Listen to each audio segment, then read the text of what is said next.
ネパールは壮大な景観や温かい人情に満ちた国であり、これまでにも様々な魅力を紹介してきました。その一方で、溢れる失業者や整備されていないインフラなど、避けては通れない課題も山積みです。そこで今回の動画では、そんなネパールの悪い一面について詳しく深掘っていきたいと思います。ナマステ everybody, Guy さん is here。今回の動画では、ネパールの悪いところ第5選というテーマでお話ししていきたいと思います。大好きな国のことを悪く言うのはとても心苦しいのですが、どんな国にも課題はあります。今日はネパールのそういった面を知ってもらえればと思います。しかし現在ネパールに住んでもいないガイさんがこんなことを話していいのと疑問に思った方もいるかと思います。そこで今回ご紹介する内容は実際にネパール人の友人に作ってもらったものです。そのためネパール人から見たネパールの悪いところであり、ネパールの現状がリアルに感じられる内容となっています。このチャンネルではネパールに関わる様々な情報を発信しています。ぜひ今のうちにチャンネル登録とコメント欄の方で応援してくれると嬉しいし、さらにはまたまたネパール人にもっともっと動画内容、原稿を作ってもらえますので応援よろしくお願いいたします。ガイさんの公式 LINE の方も作ってあります。こちらではネパールについて何でも聞くことができますので、じゃんじゃんとテキストを送ってください。それでは早速内容に入っていきましょう。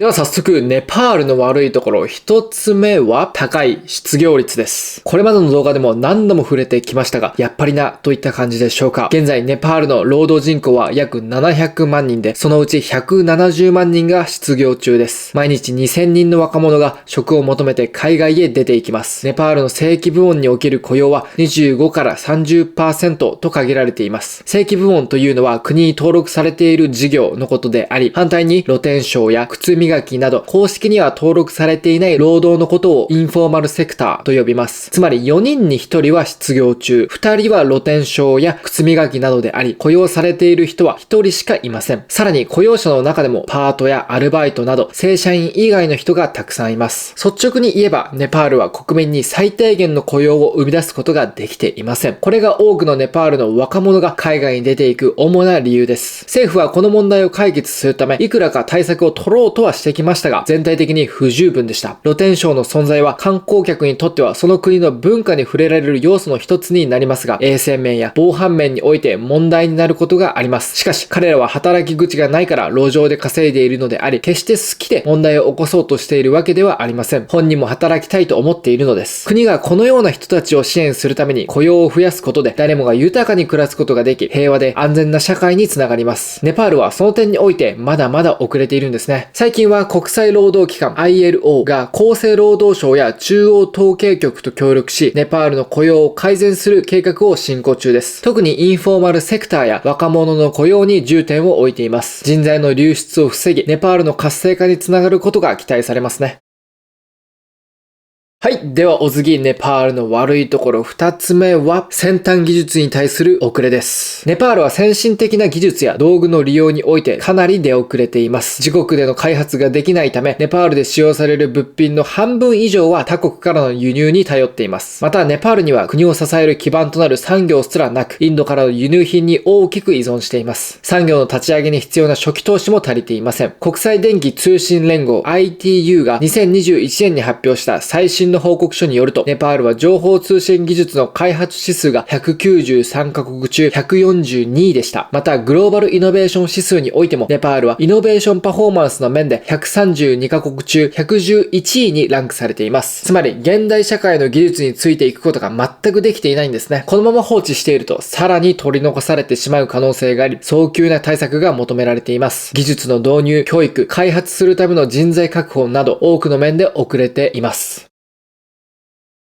それでは折り返し地点です。ネパールの悪いところ。3つ目は停電問題です。電子機器を使っている最中に突然電源が切れることがしょっちゅうあるとしたら、そこはネパールだと断言できます。困りますよね。ネパールは水資源の豊富さでは世界で2番目の国として知られていますが、停電問題も世界トップレベルです。数年前は最大15時間も続く計画停電に悩まされていましたが、最近ではかなり短縮されています。しかし今でも突発的な停電はよく起こります。政府はこの問題を1年以内に首都圏で完全に解決し、5年以内にネパール全土に適用することを計画しています。もし停電がなければ安定的な電力供給によってネパールの GDP はほぼ 7% 増加し、年間投資額も 48% 増加していたと考えられています。電力供給は2017年以降、国内発電の増加、電力の負荷制御の改善、隣国インドからの輸入増加によって大きく改善され、停電は大幅に解消されていきました。いずれはネパールが停電のない明るい国になっていくことを期待していきましょう。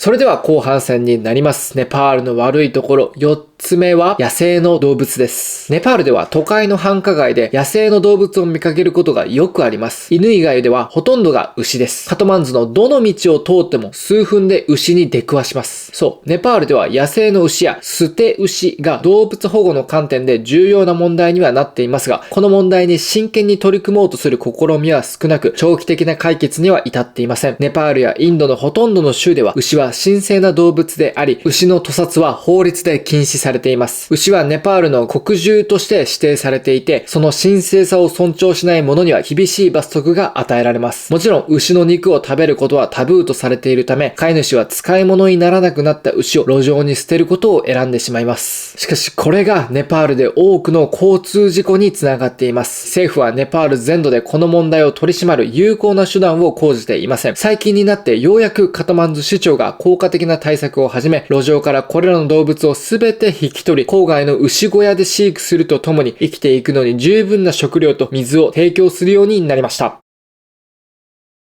さて、早くも最後となります。ネパールの悪いところ5つ目は道路と給水システムです。ネパールでは全体的に道路の状態が悪く、特に農村部ではこの問題が深刻です。多くの道路は塗装されておらず、デコボコしており、モンスーンの季節には陥没や地滑りがよく発生します。主要都市を結ぶ高速道路は比較的マシですが、それでもかなりの課題があります。さらに地域によっては道路が狭く曲がりくねっており、移動が遅くなり困難なこともあります。郊外はもちろん首都カトマンズの道路も完全には整備されていません。カトマンズのあちこちには未塗装の道路が残っており、さらには塗装された道路でさえ穴だらけで車がガタガタ弾みながら走ることになります。この国が先進国の水準に達するにはまだまだ長い時間がかかりそうです。またネパールの給水システムについても同様です。ネパールの農村部に住む人々は毎日何時間もかかる遠くの水源まで水を汲みに行くという非常に苦しい状況に置かれています。2019年の水道局の最新データによりこの現状がはっきりしました。人口の約 50% しか水道が通っておらず、残りの半分は水道が通っていない地域や簡易的な井戸のような民間管理システムに頼っています。カトマンズでは夏場には週に1回、冬場は2週間に1回しか水道が通っていません。大きな期待が寄せられていたメラムチ給水プロジェクトも開始から10年が経過したのにもかかわらず、未だに開発されていません。電気だけではなく水道まで整備されていないとなると、日本で育った私たちにとってはかなり不便に感じるのではないでしょうか。はい、お疲れ様でした。それでは今回の動画の復習に入りましょう。ネパールの悪いところ5選ということで、1つ目は高い失業率でしたね。労働人口の4人に1人は失業中です。そして2つ目は先端技術に対する遅れです。現代社会の技術に遅れをかなりとっているんですね。そして3つ目は停電でした。もう本当にしょっちゅう停電してしまいます。しかもこれが数時間と続くこともあるんですね。そして4つ目は野生の動物です。野生の牛さんがたくさんいるんですね。そして最後5つ目は道路と給水システムです。ガタガタの道路や水道が通っていない地域が多いんですね。はい、いかがだったでしょうか。労働やインフラ、それを改善するための教育や資金など発展途上国ならではの問題が山積みでしたね。皆さんにもこの現状を知ってもらい、ネパールへの支援につながることを期待しています。今後も皆さんの知らないネパール情報をどんどん発信していきます。ぜひチャンネル登録と高評価の方で応援してください。もしネパールに行ったことがある皆さんでしたら、ネパールの悪いところコメント欄で教えてください。またまだ行ったことないよっていう方はですね、日本の悪いところ教えてもらえればと思います。それではまた次の動画でお会いしましょう。ナマステ。